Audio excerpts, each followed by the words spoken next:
Veteran broadcaster Mike Enriquez pumanaw sa edad na 71. Pumanaw na ang batikang broadcaster na si Mike Enriquez ngayong Martes ika-29 ng Agosto taong 2023.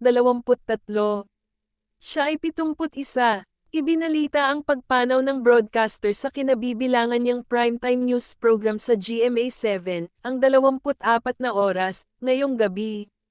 Mismo ngang kasamahan ni Mike na si Mel Tiangco ang nagkumpirma ng pagkamatay ni Mike.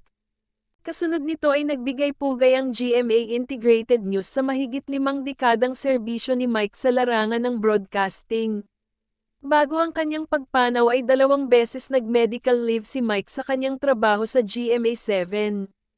Una ay noong 2018. Tumagal lamang ito ng 3 buwan, mula Agosto hanggang Nobyembre. Pangalawa ay noong December 2021. 3 buwan lang din ang itinagal nito dahil noong March 2022, ay bumalik siya sa kanyang anchor duties sa 24 na oras at bilang host ng investigador. Sa virtual media ko na inihanda para sa kanya ng GMA7 noong March 25, 2022, ay inamin ni Mike na sumailalim siya sa kidney transplant at bypass operation. Naulila ni Mike ang kanyang asawa na si Elizabeth, baby, Yamping.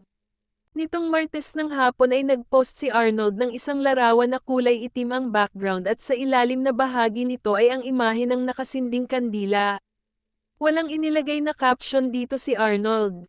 Limitado lamang ang maaaring magkomento rito, ngunit kapansin-pansing karamihan ng mga nagkomento ng sad emojis ay mula rin sa GMA Integrated News gaya ni Nelson Canlas, Oscar Oida, Cathy San Gabriel, Connie Season, at ang aktres at unang hirit co-host na si Shira Diaz.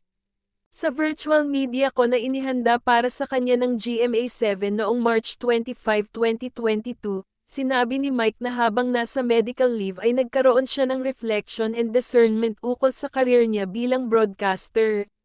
Pahayag niya, "I'm not yet finished with the process. It's still ongoing for me.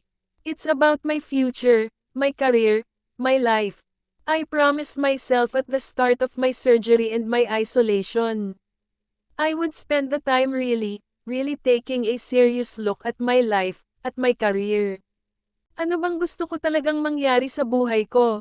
Is it time to turn off the microphone? Is it time to not to turn off the microphone completely, but to lessen the work? Mga ganoon ba? And I will repeat, I'm still in the process of making that discernment," paglilinaw niya. Dagdag ni Mike, "Sometimes, sasabihin niyo, ayoko na, or time to pack up and move on, tapos after a while, move back na naman. I'm still in the process,